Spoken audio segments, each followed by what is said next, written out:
नमस्कारम, this is Yogesh Maurya and welcome to the rhythm education. So last class में हमने बात किया था कि एटॉमिक वेट की जो स्केल होती है वो क्या होती है ना। तो हम लोगों ने बात किया कि स्टैंडर्ड प्रपोज किए गए, ठीक है। पहले हाइड्रोजन को स्टैंडर्ड लिया गया, देन ऑक्सीजन को, उसके बाद क्या हुआ कि कार्बन 12 आइसोटोप को ही स्टैंडर्ड ले लिया गया, है ना। तो क्या हुआ कि इन सब चीज़ों से हमें क्या सीखने को मिला कि जो भी कार्बन 12 इक्वल टू 12 जो स्टैंडर्ड लिया गया था ना, वो आज भी वैसे ही मान्य है। तो क्या है ना कि आजकल का अगर देखा जाए तो जो टुडेज स्टैंडर्ड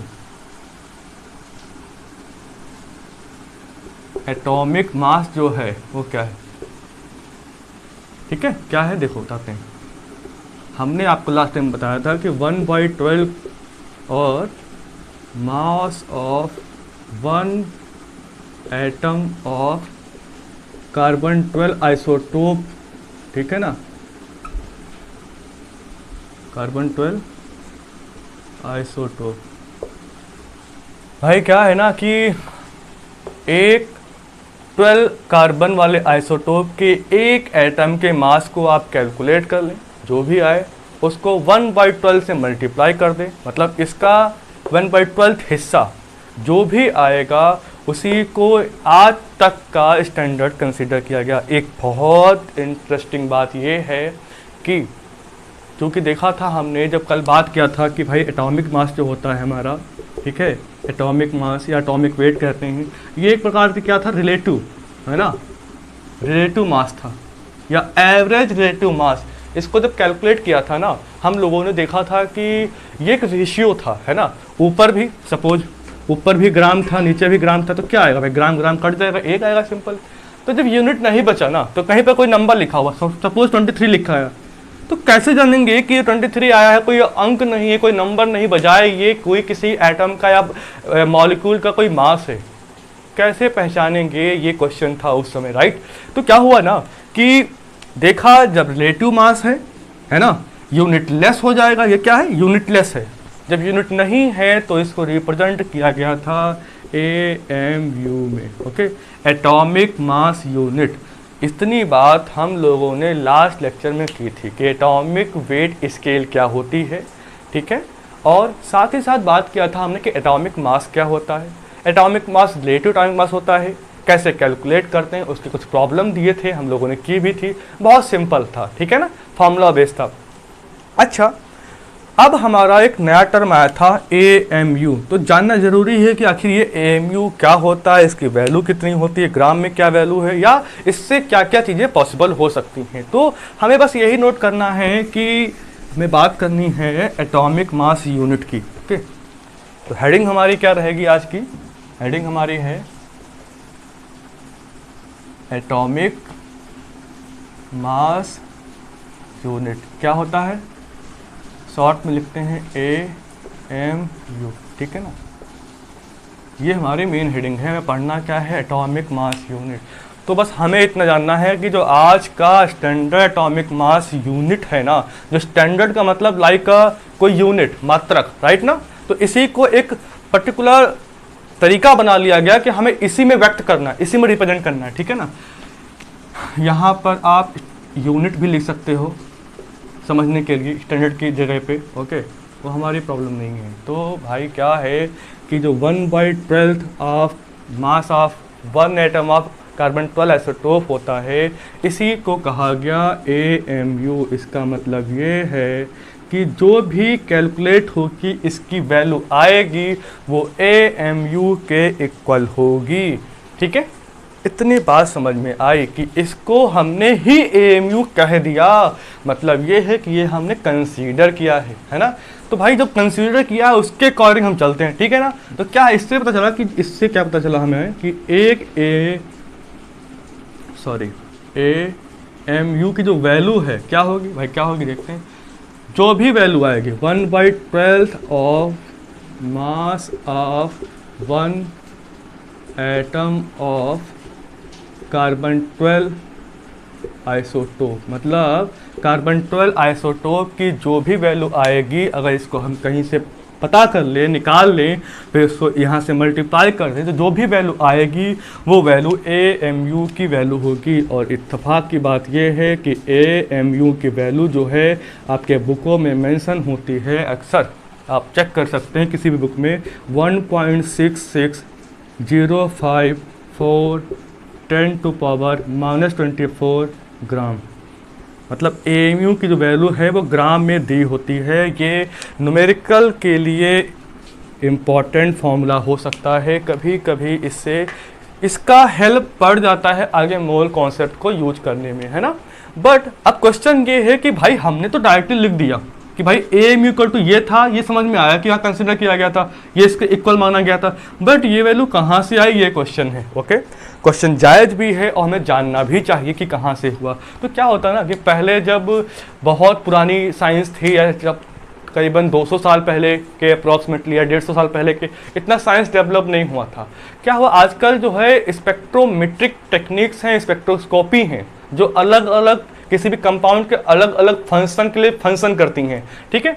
तो क्या है ना कि अगर किसी भी कंपाउंड, एटम, सबस्टेंस, मॉलिक्यूल कुछ भी हो, अगर उसका एटॉमिक मास फाइंड आउट करना है या सिंपल उसका मास निकालना है, तो हमारे पास एक टेक्निक है ना, एक तरीका है मास स्पेक्ट्रोमेट्री।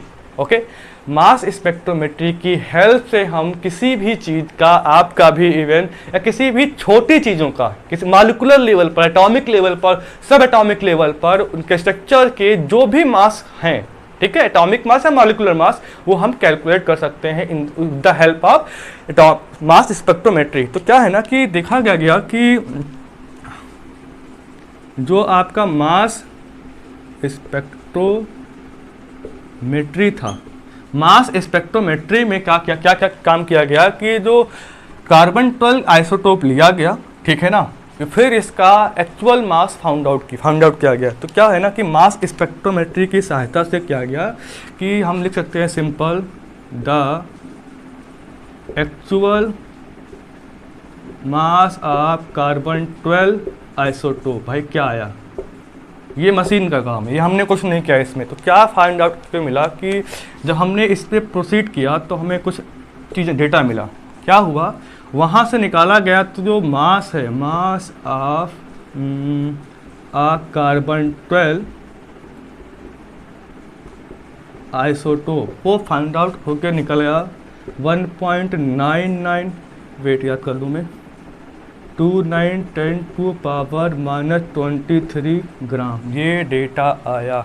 अब ये डेटा रटना पड़ेगा क्योंकि ये तो कैलकुलेट किया गया मशीन से, है ना, इसमें हमारा कोई राय नहीं है, ठीक है।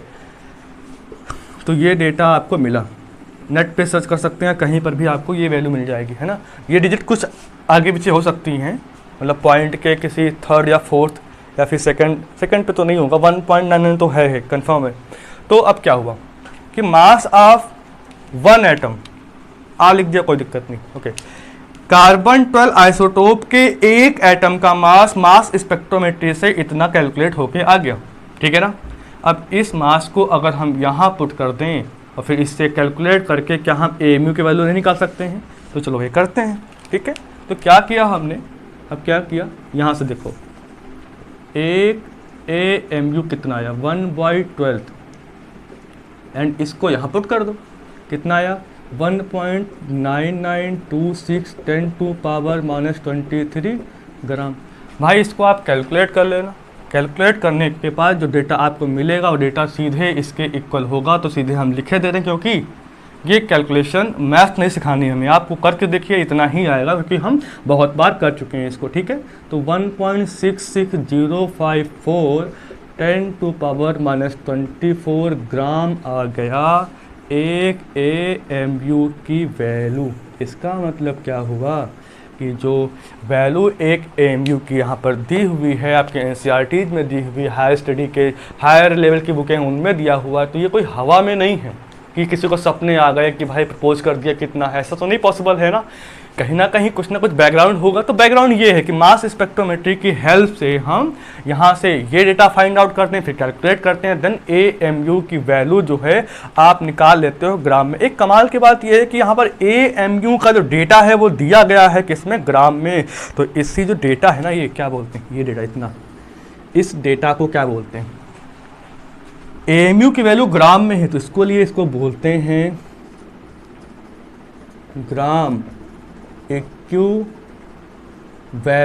Of AMU. ठीक है ना, इतनी बात है आपको नोट करनी चाहिए। ठीक है, एक कमाल की बात ये है, जब एटॉमिक मास को प्रपोज किया गया, क्या बताया गया, तब ये भी बताया गया कि एएमयू में रिप्रेजेंट करना है। ठीक है ना, साथ ही साथ ये भी बताया गया कि चाहे एटॉमिक मास हो, है ना, या किसी एटम का मास रिप्रेजेंट करना हो, या किसी एलिमेंट का मास करना हो रिप्रेजेंट, या मॉलिक्यूल का हो, या सब एटॉमिक पार्टिकल्स हो। सब एटॉमिक पार्टिकल मतलब क्या होता है भाई? इलेक्ट्रॉन हो गए, सब एटॉमिक, एटम के भी सब मतलब उनके भी टुकड़े, छोटे पार्टिकल, उनसे भी छोटे पार्टिकल, तो इलेक्ट्रॉन, प्रोटॉन हो गया, है ना, न्यूट्रॉन हो गया, पॉजिट्रॉन हो गया, मेसॉन हो गया, न्यूट्रिनो हो गया, बहुत सारे पार्टिकल्स हैं जो भी छोटे हैं। आपने जनरली इलेक्ट्रॉन, प्रोटॉन, न्यूट्रॉन का ही नाम सुना होगा शायद, जितने भी छोटे क्लास के बच्चे होते हैं, बट और भी हैं हमारे पास पार्टिकल, है ना। क्योंकि इलेक्ट्रॉन, प्रोटॉन, न्यूट्रॉन जो होते हैं ये ज़्यादा पाए जाते हैं, ज़्यादा एग्जिस्ट करते हैं, है ना, फ्रीली, या इनकी जो क्वांटिटी होती है ज़्यादा होती है, तो इसलिए इसको फंडामेंटल पार्टिकल बोलते हैं। मुख्य रूप से हम इलेक्ट्रॉन, प्रोटॉन, न्यूट्रॉन को ही कंसिडर करते हैं। तो आप इतनी बात नोट कर सकते हैं। इसको मैं रफ कर देता हूँ। ओके, तो आगे हम क्या बात करेंगे, कुछ एग्जाम्पल के रूप में कुछ चीज़ें नोट करेंगे हम।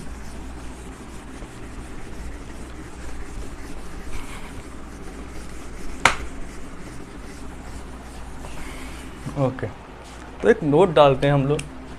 क्या नोट रहेगा हमारा? नोट ये रहेगा कि जितने भी एटम्स हैं, एटम्स हो, ठीक है, या मॉलिक्यूल्स हो, या सब एटॉमिक पार्टिकल्स हों। सब एटॉमिक पार्टिकल्स का क्या मतलब है? देखिए, एक बहुत अच्छी बात, इसको आप नोट कर लो। चाहे इलेक्ट्रॉन हो, प्रोटॉन हो, न्यूट्रॉन हो, ये तीन होते हैं fundamental particle of an atom. ठीक है, किसी एटम के जो मुख्य रूप से पार्टिकल हैं वो इलेक्ट्रॉन, प्रोटॉन, न्यूट्रॉन है। बट एटम्स में इन तीनों के अलावा कुछ और चीज़ें भी होती हैं, जैसे पॉजिट्रॉन। ठीक है, पॉजिट्रॉन की सिंबल की बात करें तो सिंबल्स के बहुत सारे पॉसिबल हैं, सिंबल की बात हम नहीं करेंगे। या मेसॉन, न्यूट्रिनो हम बात कर सकते हैं, लेकिन आपको मैं कॉम्प्लिकेट नहीं करना चाहता कि आप बहुत ही इजीली समझ सकें इसको। ETC ले सकते हैं, मतलब एटसेट्रा, बहुत सारे सकते हैं। हमें मेनली कहाँ फोकस करना है? हमें फोकस करना है इलेक्ट्रॉन, प्रोटॉन, न्यूट्रॉन पे। ओके, तो आपको समझ में आया कि जो एटम्स हों, मॉलिक्यूल हों, सब एटॉमिक पार्टिकल्स हो, इन सभी के जो मास रिप्रेजेंटेशन है, मतलब इनके जो मास रिप्रेजेंटेशन क्या है? मास रिप्रेजेंटेशन वो भाई करते हैं AMU। अब आपके दिमाग में एक क्वेश्चन कि भाई AMU का मतलब होता है कि एटॉमिक मास यूनिट, और हमने तो यहाँ पर मॉलिक्यूल भी बता दिया, हमने यहाँ तो सब एटॉमिक पार्टिकल भी बता दिया, तो इनके मास तो A से एटॉमिक तो नहीं होना चाहिए, है ना। तो कॉन्फ्लिक्ट पैदा ना हो, ठीक है, चीज़ों में मुठभेड़ ना हो, इसीलिए क्या किया गया कि AMU जो था ना, उसी को इंडिकेट किया गया स्मॉल u से। मतलब अब हमारी यूनिट ये है। हालांकि आज भी चाहे आप इनकी बात करें, चाहे आप मॉलिक्यूल के, चाहे सब एटॉमिक पार्टिकल की, हमेशा AMU ही बोलते हैं, और रिप्रेजेंट करने के लिए सिंबल स्मॉल u का इस्तेमाल करते हैं। तो इसका मतलब ये है कि मॉलिकुलर वेट को भी AMU में मीन्स u से रिप्रेजेंट करते हैं एज अ यूनिट। अच्छा, जब हमें ये बात पता चल गई तो क्या है भाई, हम कुछ एग्जाम्पल भी ले लेते हैं कि अगर आप समझें, समझने के लिए आपके, ठीक है, एग्जाम्पल लेते हैं कि अगर हम कहें mass of one atom of sodium, या नाइट्रोजन लेते हैं, नाइट्रोजन के एक एटम का मास होगा वह कितना होगा? आप सिंपल इसको लिखने के लिए अगर आपको डिटेल समझना है तो आप अपनी आवर्त सारणी पे ध्यान दें। क्या है ना, वहाँ पर लिखा हुआ, कितना लिखा हुआ, I guess 40.0032 AMU। For your calculation आप 14 ले लेते हैं, बट एग्जैक्ट डेटा ये है ना, हमें एग्जैक्ट बात करनी है। अगर हम बात करें mass of one atom of, या अब हम किसकी बात करें, हम सोडियम की बात करते हैं।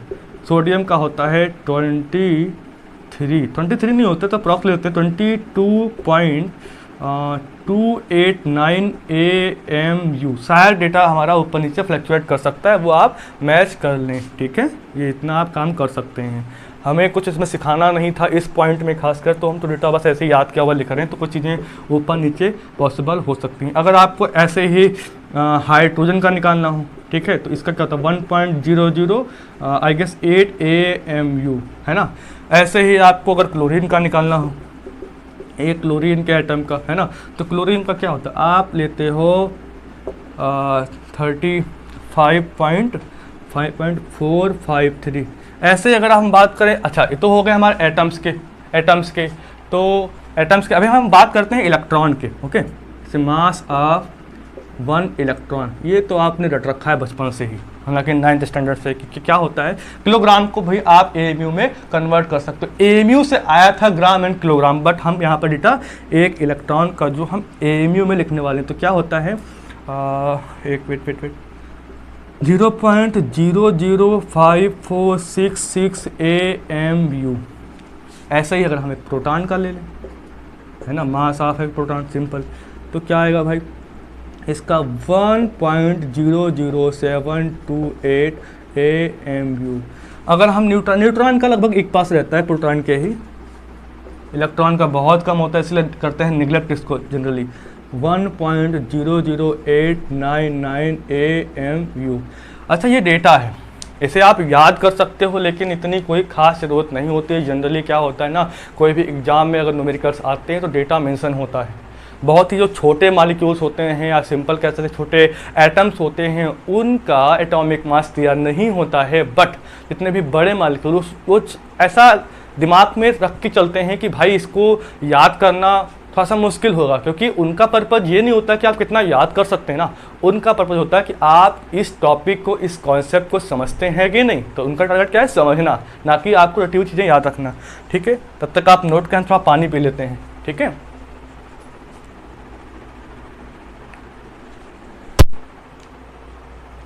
तो अभी हमने बात किया कुछ एग्जांपल्स की, तो अभी लिखा था मैंने आते ही आते कि भाई क्या होता है कि AMU की वैल्यू क्या होती है 1.66054 ग्राम, ओके। अच्छा अब क्या करते हैं, अगर हम यहाँ से ग्राम को कैलकुलेट करें कि भाई 1 ग्राम कितना होगा, अगर 1 ग्राम निकालना तो क्या होगा, तो भाई इसको क्या, इसको नीचे भेज देते हैं, तो 1/1.66054 ओके। ये किस में आ जाएगा, AMU। अब देखो ध्यान से एक बात, अगर आप इसको कैलकुलेट, इसको आप ऊपर भेज दो, तो ये हो गया 10 टू पावर पॉजिटिव में जाएगा, मतलब 10 टू पावर केवल 24, ओके। अब जब 1/1 डेटा करोगे ना, कैलकुलेट करने पे आपको मिलेगा 0.602 ये मिलेगा, है ना, 0.6022 इंटू पावर 24 ये। अच्छा क्या करते हैं ना, इसको इधर शिफ्ट करते हैं, तो 6.022 10 टू पावर, देखो यहाँ से पॉइंट अगर यहाँ जाएगा तो ये वैल्यू कम हो जाएगी, तो इसका मतलब क्या हुआ कि भाई यहाँ पर 23 कितना आया, देखो यहाँ से 1 ग्राम की वैल्यू ये आ गई है AMU। एक ये कमाल का डेटा है, इसमें आपको कुछ चीज़ें ध्यान रखनी है। 1 ग्राम इक्वल टू आ गया कितना, 6.022 10 टू पावर 23 AMU। अब इस चीज़ से आप फैमिलियर हैं, आपने देखा होगा कि जो ये जो डेटा मेंशन है, इतना, केवल इतना, इस पर ध्यान दो। इसको क्या बोलते हैं, इसको कुछ आपको याद नहीं आ रहा कि इसको अवागाद्रो नंबर बोलते हैं, है ना, पढ़ के रखा है आप लोगों ने फर्स्ट ईयर के बुक में, है ना। इसको क्या बोलते हैं, इसको जनरली बोलते हैं अवागाद्रोस नंबर, ठीक है, अवागाद्रो नंबर। ये कहाँ से आया था, अवागाद्रो हाइपोथेसिस में प्रपोज किया था। अब ये जो नंबर है इसको नाम दिया गया क्योंकि इन्होंने प्रपोज किया था, ठीक है, प्रेडिक्ट किया था, बट एक कमाल की बात यह है कि ये वैल्यू भी ऐसे ही एवं हवा में नहीं आया है ना, हर चीज़ कैलकुलेट की गई है या फिर कहीं ना कहीं से निकाली गई है, डिपेंड करती हैं चीज़ें। ओके, अवागाद्रो नंबर, इसी को रिप्रेजेंट कर देते हैं एन और A. Avogadro number, A stand for Avogadro, N for number. Okay, N A से रिप्रेजेंट करते हैं। अच्छा, अब बात करते हैं सिंपल, हल्का सा बात करते हैं, अधिक से नहीं, कि जो ये एन ए है, ये एन ए है कि कैसे डिफाइन करेंगे कि एन ए क्या है। तो एन ए क्या है, ये जनरली क्या है, ये एक अमाउंट है। ये क्या है, एक अमाउंट है। ओके, और अमाउंट है तो इसको करते हैं मेजर, तो किस में करते हैं, इसको करते हैं मेजर, किसमें, अवागाद्रो नंबर एक अमाउंट है जिसको करते हैं मेजर, किसमें, नंबर्स में। ठीक है, इसको नंबर्स में मेजर करते हैं और इसी को बोलते हैं मोल। बहुत कमाल की बात है कि अवागाद्रो नंबर है जिसको एन से रिप्रेजेंट करते हैं, ये क्या, ये एक अमाउंट है, इसको करते हैं मेजर किस में, नंबर्स में, जिसको कहते हैं मोल। मोल की डिफिनीशन क्या है, इसका सही मायने में क्या मतलब होता है, इसे हम इस चैप्टर के सेकेंड लास्ट हाफ में डिस्कस करेंगे, क्योंकि हम अभी तक जो भी पढ़ रहे हैं छोटी छोटी बातें वो मोल समझने के लिए ही जा रहे हैं। कुल मिला के हम इसी की तरफ बढ़ रहे हैं। अगर हम डायरेक्ट इस पे मूव कर जाएं तो आपके बहुत सारे छोटी छोटी बातें क्लियर नहीं होती हैं, तभी आपको लगता है कि मोल कॉन्सेप्ट समझ में नहीं आता है। फर्स्ट चैप्टर है, बहुत लोग नहीं समझते हैं, रटने के लिए रटते हैं कि 1 मोल इक्वल टू इतना, मोल इक्वल टू इतना, बट अगर फंडामेंटल लेवल की बात करें तो किसी को भी इतना डिटेल नहीं पता होता, क्योंकि उन्होंने कभी ध्यान नहीं दिया या उन्हें अच्छे से ट्रीट नहीं किया गया। तो अगर हम 1 मोल क्या है, 1 मोल की बात करते हैं, चलो बात करते हैं। ओके, देखो क्या होता है ना कि जैसे एग्जांपल लेते हैं कि आप मार्केट जाते हैं, है ना, बनाना खरीदते हैं, तो आप कहते हैं भैया 1 डजन बनाना चाहिए। ओके, अब 1 डजन की वैल्यू कितनी होती है, 1 डजन की वैल्यू कितना होता है भाई, 12 बनाना होते हैं। ओके, तो 12 का है, 12 है क्या, सोचो, 12 एक डिजिट है जिसको डजन बोला गया, तो 1 डजन इक्वल टू कितना हो गया, 12। तो ये एक वैल्यू हमने बना के रखा हुआ है, ठीक है, ये हम लोगों ने मान के रखा हुआ, एक स्टैंडर्ड लाइक, ऐसे कार्बन 12 इक्वल टू 12 एक स्टैंडर्ड लिया गया है ना। या और आपको समझाते हैं डिटेल में। ओके, आपके पास क्या था, आपके पास किलोग्राम, तो 1 किलोग्राम कितना होगा, ये जब फर्स्ट टाइम दिमाग में आया हो लोगों कितना रखा जाए, तो क्या किया गया होगा, क्या क्या होगा कि सपोज ये कोई सबस्टेंस है ना, इस सबस्टेंस को हमने इसका जो भी वेट है मेजर किया और इसको कह दिया भाई ये क्या है, ये है 1 kg। ठीक है, आज से हम इसी वैल्यू को, इसी वेट को हम 1 kg कहेंगे। ठीक है, तो अब इसके रेफरेंस में इसका अगर 2 गुना हो गया तो 2 kg, इसका हाफ हो गया है ना तो कुछ हाफ kg, मतलब इसी को स्टैंडर्ड बनाया गया पहले, उसके बाद kg को डिफाइन किया गया। ऐसे हर चीज़ का, हर एक राशियों का एक अलग अलग स्टैंडर्ड है। ऐसे ही मोल एक स्टैंडर्ड है, मतलब क्या हुआ कि जो ये वैल्यू होती है वही इसको मोल कह देते हैं। ठीक है, ये बार बार इतनी लंबी वैल्यू लिखना ना पड़े उसके लिए सिंपल लिखते हैं हम लोग मोल। अच्छा, जब किलोग्राम को डिफाइन करना किया गया था तो क्या गया था कि प्लेटिनम इरिडियम कंपाउंड का एक कंपाउंड था, प्लेटिनम जो इरिडियम से मिलकर बना हुआ, इसको बोलते हैं प्लेटिनम इरिडियम प्रोटोटाइप।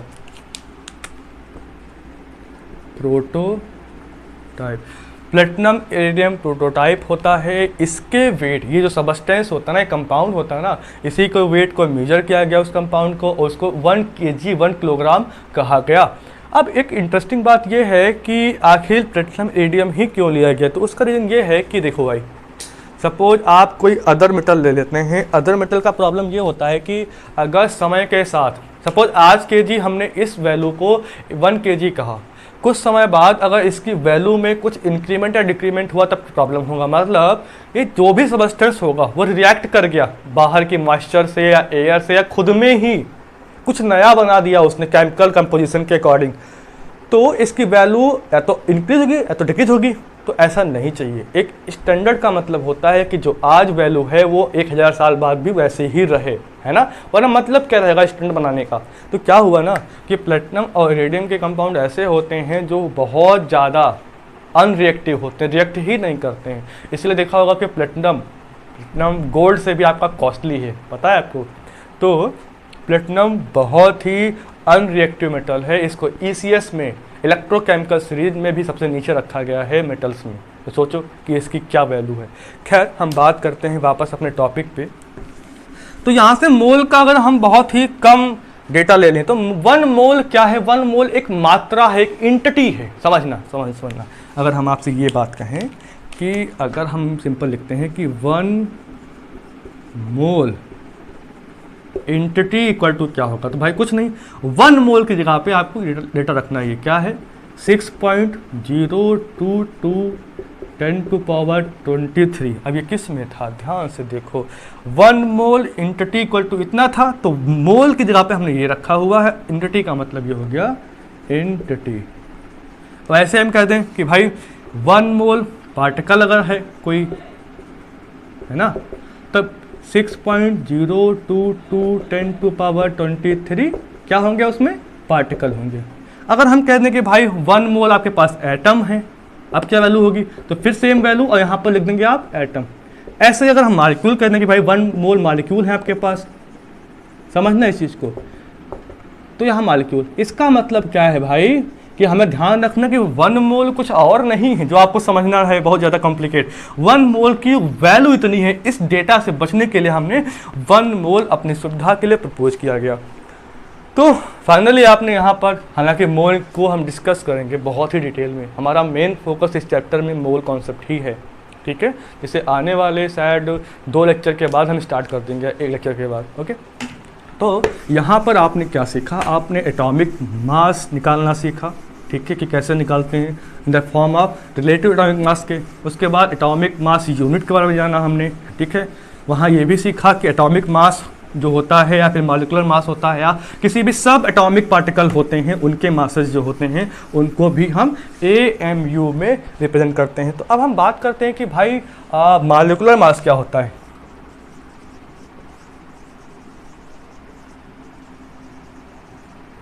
तो मॉलिक्यूलर मास में क्या होता है? जैसे एटॉमिक मास को कैलकुलेट किया गया। अब एटम किसका होता है? एटम एलिमेंट का होता है। तो बात करते हैं मॉलिक्यूल किसका होता है। तो मॉलिक्यूल, एटम या कंपाउंड किसी का भी हो सकता है। देखो, किसी भी एलिमेंट में एटम प्रेजेंट हो सकते हैं या मॉलिक्यूल हो सकते हैं, ठीक है। किसी भी कंपाउंड में 2 तरीके के कंपाउंड हो सकते हैं। अगर कंपाउंड स्टेबल है वो फ्री स्टेट में रह सकता है। अगर कंपाउंड स्टेबल है तो फ्री स्टेट में अगर रह सकता है तो उसको मॉलिक्यूल बोलते हैं। जैसे हमने आपको बताया था कि मॉलिक्यूल ऐसे सब्सटेंस या ऐसी चीज़ें होती हैं जो इन्वायरमेंट में जो एटमॉस्फेरिक प्रेशर एंड टेम्परेचर पे नॉर्मली एग्जिस्ट करती हैं फ्रीली, ओके। जितने भी कंपाउंड रहते हैं हमारे स्टेबल, जनरली रिएक्ट नहीं करते हैं, जनरली इन जनरल कहा मैंने, ओके, तो उनको भी मॉलिक्यूल बोलते हैं ना। तो मॉलिक्यूल की बात करें तो हो सकता है मॉलिक्यूल एलिमेंट का भी हो सकता है या कंपाउंड का, यहाँ ये बात ध्यान रखना। तो क्या है ना, जैसे हमने एटॉमिक वेट की बात की, एटॉमिक मास की बात की, वहाँ पर तो मैं सीखा कि एक स्टैंडर्ड हमने क्या फिक्स किया था, एक स्टैंडर्ड, ठीक है ना। 1/12 था आप कार्बन 12 के एक मास का, एक एटम का मास, तो उसकी कंपेरेटिवली, मतलब हमारे पास ये कार्बन 12 वाला स्टैंडर्ड था, इसकी अपेक्षा कोई एटम कितना भारी होगा, इस स्टैंडर्ड की अपेक्षा कोई एटम कितना भारी होगा, ये कहलाएगा उसका एटॉमिक मास। सेम एज अगर हमारे पास मॉलिक्यूल है तो मॉलिक्यूल जो है इस स्टैंडर्ड की अपेक्षा कंपैरेटिवली कितना भारी होगा, वो होगा इसका molecular mass. Same as atomic mass की तरीके से भी इसको ही समझते हैं। भाई वहाँ पर एटम का मास था, यहाँ पर क्या है, मॉलिक्यूल का मास था। तो कुछ चीज़ें मैं लिख के रहा हूँ आपको, आई थिंक समझने में आसानी हो जाएगी ना। तो इसको क्या है ना, डिफाइंड, इसको कैसे डिफाइन करते हैं? डिफाइंड एज अ नंबर, फिर से कहा मैंने, एज अ नंबर। इस बात को ध्यान रखना, इसको एक नंबर की तरह डिफाइन करते हैं। कोई नंबर आएगा मतलब कोई वैल्यू आएगी, है ना, कोई अंकिक मान आएगा, है ना। तो क्या है ना, मैं मार्कर चेंज कर लेता हूँ कि इसका मतलब क्या है, इस नंबर का मतलब क्या है कि हाउ मैनी, कितने, ठीक है, how how many times heavier sit, light चली गई, शायद हमें रोकना पड़ेगा। ओके, सो डिफिनेशन मैंने लिख दिया है। तो बताया था हमने जस्ट अभी कि भाई मॉलिक्यूलर मास क्या होता है कि किसी स्टैंडर्ड की अपेक्षा, किसी स्टैंडर्ड के कंपैरेटिवली किसी भी मॉलिक्यूल का जो मास है कितना गुना भारी है। तो हमने सिंपल लिखा है कि भाई मॉलिक्यूलर मास जो है वो एज ए नंबर डिफाइन किया जाता है, और इसकी डिफिनेशन होती है कि भाई how many times heavier is a molecule of that element of, बकवास लिखा हुआ, देखो समझो क्या होता है। मॉलिक्यूल है या तो वो एलिमेंट का होगा और या तो कंपाउंड का होगा, राइट, ठीक है। अब उसको एक स्टैंडर्ड जो कि कार्बन 12 आइसोटोप था उससे कंपेयर किया गया है ना। अब कंपेयर करके जो भी वैल्यू आएगी वो उसके गुना में आएगी, मतलब उसके कंपेरेटिवली कितना भारी है, कितने ज़्यादा है, कितना कम है, इसके अकॉर्डिंग आएगी। तो जितना भी होगा उसी को हम कहते हैं उसका मॉलिक्यूलर मास। अगर वो एलिमेंट का मॉलिक्यूल होगा तो वो एलिमेंट के मॉलिक्यूल का मॉलिक्यूलर मास होगा, अगर वो कंपाउंड का मॉलिक्यूल होगा तो वो कंपाउंड के मॉलिक्यूल का मॉलिक्यूलर मास होगा। इसको बहुत ही ध्यान से सुनना, शब्दों पे ध्यान देना, शब्दों में ही सारा खेल है। तो क्या है, अगर हम ऐसे कैलकुलेट करें, यहाँ से कैलकुलेट करें mass of one molecule, mass of one molecule of, या ऑफ एलिमेंट हो सकता है या ऑफ कंपाउंड, किसी का भी हो, फर्क नहीं पड़ता, ठीक है ना। तो क्या निकालना हमें, मास ऑफ वन मॉलिक्यूल, एक मॉलिक्यूल का अगर मास निकालना है तो इसके मॉलिक्यूलर मास से मास और इसके 1/12 गुणे, भाई ये तो वहाँ स्टैंडर्ड था तो इस स्टैंडर्ड को लिख देते हैं भाई, mass of one atom of carbon 12 isotope. Okay, हमने लिख दिया। अब हमें फाइंड आउट क्या करना था, हमें फाइंड करना था मॉलिक्यूलर मास। तो भाई यहाँ से अगर हम मॉलिक्यूलर मास को निकाल लें तो क्या करेंगे, भाई कुछ नहीं करना, पक्षांतर करना है, सिंपल है ना। तो यहाँ से अगर हम मॉलिक्यूलर मास को फाइंड आउट करें तो क्या इसके बटे इतना आ जाएगा। तो क्या होता, मास ऑफ वन मॉलिक्यूल, एक मॉलिक्यूल किसका, सबस्टेंस का, सबस्टेंस क्यों ले रहा हूँ यहाँ पर, ऑफ सबस्टेंस, क्योंकि सबस्टेंस जो है ये आपका एलिमेंट भी हो सकता है या आपका कंपाउंड भी हो सकता है ना। सिंपल स्पेलिंग चेक कर लेना अपने हिसाब से। Okay, 1/12 multiplied by mass of one atom of carbon 12 isotope. मुझे लिखना ज़्यादा पसंद नहीं है, क्या करूं। तो ये आपका फार्मूला आ जाएगा यहाँ से, जिसकी ज़रूरत शायद ही पड़ेगी, वैसे पड़ेगी नहीं, भरोसा मानिए, क्योंकि हम जानते हैं। अच्छा, कुछ ही देर पहले आपने देखा कि 1/12 इंटू इस डेटा, जो ये डेटा था ना हमारा, इसकी वैल्यू कितनी है, कुछ देर पहले अभी कैलकुलेट किया गया था। तो अगर यहाँ से हम यह सिंपल लिखें, actual mass of one molecule कितना आएगा भाई, मॉलिक्यूलर मास जो भी आएगा निकाल सकते हैं, यहाँ से निकाल लेंगे मॉलिक्यूलर मास और मल्टीप्लाइड कर देंगे 1.66 10⁻⁻24 ग्राम। यहाँ पर 6 के बाद 054 हमने कल नहीं लिया है, बट कोई ज़रूरत नहीं उस चीज़ की। अच्छा, ये इतनी बात हो गई, ठीक है, इतनी बात आप नोट कर सकते हैं। अच्छा, ये तो सिर्फ चीज़ें ऐसी थी जो स्टैंडर्ड हैं, बनाई गई, फार्मूले आए, लिखे गए, है ना, इनका कोई ख़ास यूज नहीं है, सच बता रहा हूँ, ठीक है। अब हमारे मतलब की चीज़ें क्या हैं, क्या एक्चुअल में हमें इसमें जानना चाहिए कि जो चीज़ें हमें अपनी आगे वाली स्टडी को कंटिन्यू करने में या फिर हेल्प करने में सहायता मिलेगी उससे, तो हम उन पे फोकस करते हैं बजाय इन बकवास चीज़ों पे। ओके, क्योंकि हर चीज़ आपको बस नॉलेज के लिए इम्पॉर्टेंट हो सकती है, but exam point of view या अदर चीज़ों के लिए इतना इंपॉर्टेंट नहीं है। जानो आप हर चीज़ें, लेकिन याद ना मत रखो, बस सुनो, समझो, हटा दो, भूल जाओ।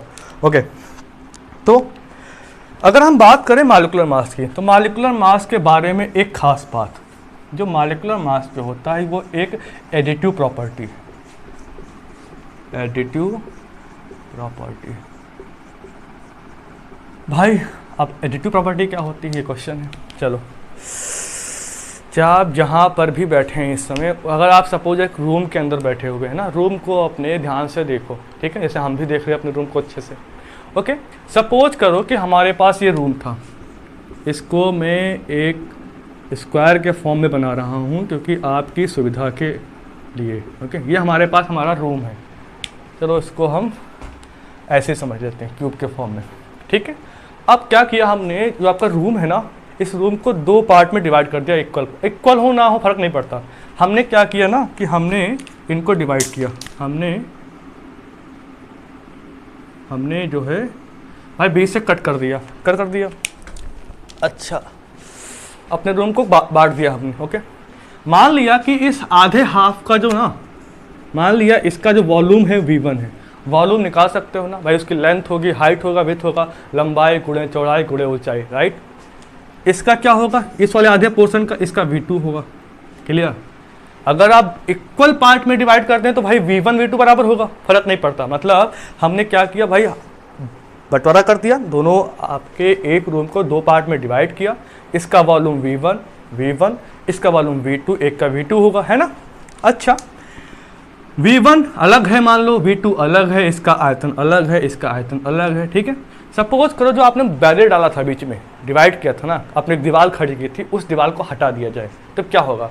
तब अगर आपको कहा जाए कि भाई कमरे का वॉल्यूम ज्ञात करो, है ना, सिंपल क्या कहा, कमरे का वॉल्यूम ज्ञात करो, तो भाई जो वॉल्यूम इसमें था, एक वॉल्यूम इसमें था, तो वॉल्यूम ऐड, क्योंकि लंबाई चौड़ाई ऊंचाई सब बढ़ने वाली है ना। तो क्या हुआ कि अगर हम इस टोटल क्यूब का वॉल्यूम निकालेंगे तो आप क्या करोगे, V1 = V2 करोगे। एक कमाल की बात देखो, जिस समय इस कमरे के इस पार्ट का निकाला गया था क्या वॉल्यूम, उस समय इसका सोचो कि प्रेशर क्या होगा। तो प्रेशर भाई क्या, एक एटमॉस्फेयर प्रेशर क्या होता है, 1 atm होगा। तो मान लो हम कहते हैं 1 atm, हालांकि एग्जैक्ट कभी होता नहीं, लेकिन मानते हैं, अरे कुछ भी होगा भाई, इसका भी अगर P1 है तो भाई इसका भी P तो 1 ही होगा, क्या बदल जाएगा।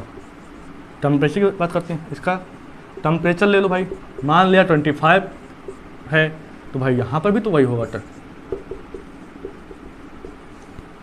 ये सेपरेट थे, इसका टेम्परेचर प्रेशर ये था, इसका ये था, V1 था, V2 था। ओके, अगर हम आप कहें कि भाई ये बैरियर हट गया है तो क्या इसका जो टेम्परेचर होगा, टेम्परेचर वो 25 + 25 होगा, क्या ऐसा लगता है आपको? नहीं ना, टेम्परेचर क्या बदल जाएगा उस हटाने को, बैरियर को? नहीं ना, क्योंकि क्या है ना, वो इन्वायरमेंट पे है, उसका प्रेशर है ना, रूम पे है उसका टेम्परेचर। तो क्या होता है कि यहाँ पर टेम्परेचर कतई ये ना होगा, टेम्परेचर हमेशा अगर टोटल, अगर इसका हम T1 ले लें इसे कैसे, तो T आएगा, है ना, वो T आप यकीन मानिए T25 ही रहेगा, क्योंकि आप खुद सोचिए कि क्या प्रेशर टेम्परेचर चेंज होगा क्या। अगर प्रेशर लेते हैं वो भी 1 atm ही रहेगा। इसका मतलब क्या है, ऐसी चीज़ें या ऐसी सब्सटेंस या ऐसी प्रॉपर्टीज, है ना, ऐसी प्रॉपर्टीज जो ऐड हो सकती हैं, जैसे यहाँ पर हमारे पास क्या था, वॉल्यूम, आयतन, V1 + V2 हो गया। जितनी भी चीज़ें हम ऐड कर सकते हैं वो हमारी हैं एडिटिव प्रॉपर्टी, और जिनको हम ऐड नहीं कर सकते हैं, है ना, उनको बोलते हैं नॉन एडिटिव प्रॉपर्टी। तो आई गेस आपको क्लियर हो गया होगा कि additive and non additive properties क्या होती हैं। ठीक है, वापस आते हैं अपने टॉपिक पे। हमें हर एक पॉइंट को क्लियर करना है, क्योंकि इस बार हम समझने के लिए पढ़ रहे हैं। ऐसा पढ़ें कि हम पढ़ा सकें, ना कि केवल अपने ही ज्ञान तक सीमित रहें, क्योंकि अपना ज्ञान हमेशा कम पढ़ता रहता है। टाइम बीतेगा आप भूल जाओगे, तो ऐसा पढ़ो उसे पढ़ा सको, कोई नया बच्चा है उसे पढ़ा सको। ओके, तो हमें लिए पढ़ क्या कि जो मॉलिक्यूलर मास है, ये बात समझ में आ गई कि इसको कहते हैं एक एडिटिव प्रॉपर्टी है। ओके, कैलकुलेट करने की बात, तो कैसे कैलकुलेट करते हैं भाई, कोई मॉलिक्यूल होगा, है ना, कोई मॉलिक्यूल है, उसमें एटम्स होंगे, तो क्या करो कि किसी भी मॉलिक्यूल में जितने भी एटम्स हैं उन सभी एटम्स के एटॉमिक मास कैलकुलेट कर लो, फिर उनको ऐड कर लो, उसके बाद आपका मॉलिक्यूलर वेट निकल आएगा। कुछ हम थ्योरेटिकल पोर्शन लिख देते हैं, उसके बाद हम तुरंत एग्जांपल की तरफ मूव करेंगे। तो सिंपल लिख देते हैं कैलकुलेटेड बाय, क्योंकि एडिटिव प्रॉपर्टी तो adding, calculated by adding the atomic calculator by loading the atomic masses.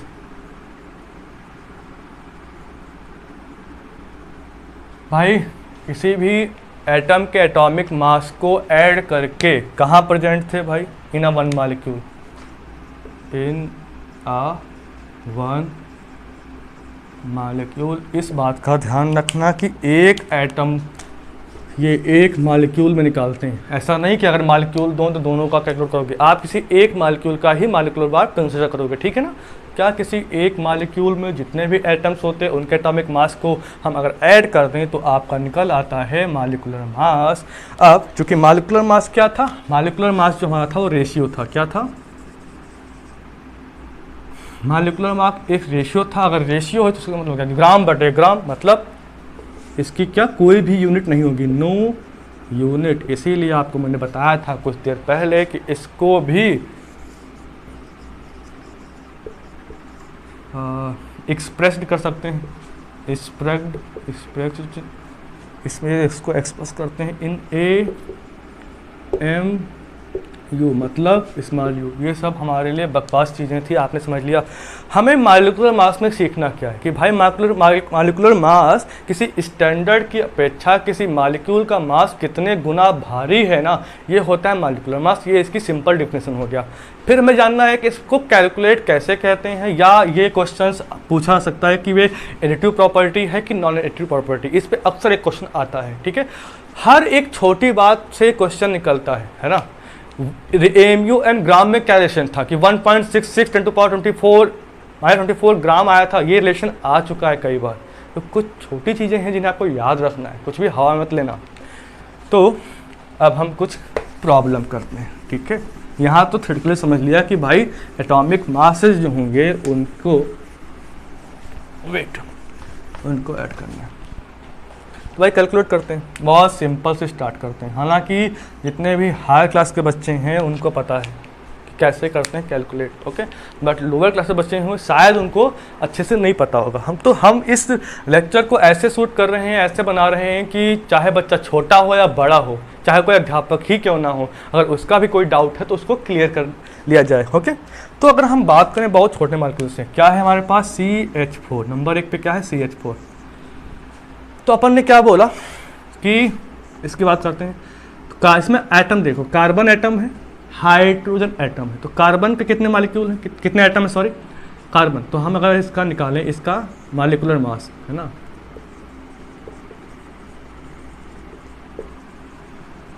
क्या होगा? कार्बन ये एटम था, कार्बन का कितना होता है 12।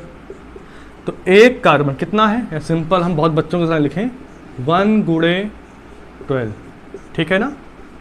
अब हाइड्रोजन के हैं 4 और एक हाइड्रोजन का होता है 1, तो मतलब 4 गुणे और इसका क्या है 1, तो जो भी आएगा 12 और 4 कितना होता है, बच्चा जानता है 16, ठीक है। ये निकल गया। अगर हम ऐसे H2O की बात करें, H2O की, तो इसमें क्या होगा भाई, H की 2 हैं, तो मतलब 2 × 1 प्लस ऑक्सीजन का केवल 1 है, मतलब 1 × 16, जो भी आ जाए 18। आप रट के रखे हुए हैं, H2S का हो गया। अच्छा, कुछ कॉम्प्लिकेट करते हैं, कुछ एग्जांपल देते हैं आपके होमवर्क के लिए, या फिर आप ट्राई कर सकते हैं इसको। आप ऐसे ही NaOH के लिए निकाल सकते हैं, CH3COOH के लिए निकाल सकते हैं, आप जो भी पा जाए, है ना। KMnO4 की बात करें, KMnO4 निकाल सकते हैं, H2SO4 निकाल सकते हैं। यहाँ पे अगर आप कुछ दिक्कत कर सकता है तो आपको बस इतनी बात कर सकती है कि Mn का एटॉमिक मास क्या हो सकता है, या आपको हम K का लिखवा सकते हैं। यहाँ पर K का क्या होता है, या ये बाकी तो कर लोगे आप। सल्फ़र लिख देता हूँ, सल्फ़र। तो भाई जो Mn है, ठीक है ना, Mn का एटॉमिक मास कितना होता है बताता हूँ आपको, 55। पोटेशियम पोटेशियम का कितना होता है, अपन लोग समझ लेते हैं इस चीज़ को, 39।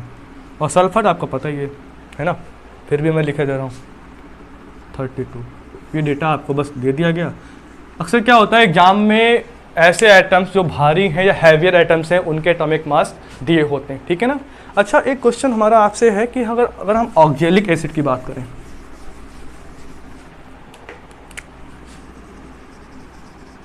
ऑक्जेलिक एसिड, अब एक है क्रिस्टलाइन जेई में क्वेश्चन आ चुका है, ये एमटी में भी आया, बीएचयू में भी आया है, ऑक्जेलाइन ऑक्जेलिक एसिड।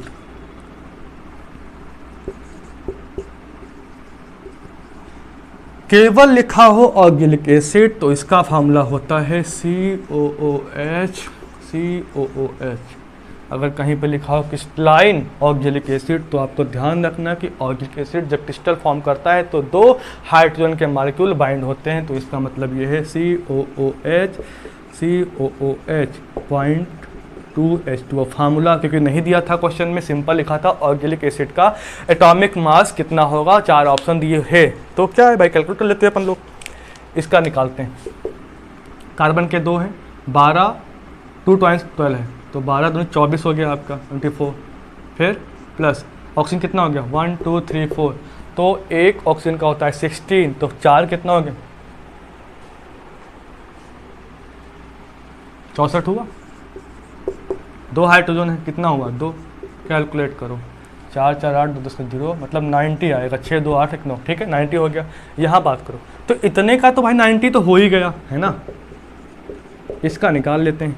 एक H2O का अभी निकाला 18 है ना, तो 18 को 2 टाइम्स कर दो, सिंपल भाई कहते हैं 4 हो गए, 2 2 कितने 4, तो भाई ये 4 हो गया। ऑक्सीजन के 16 32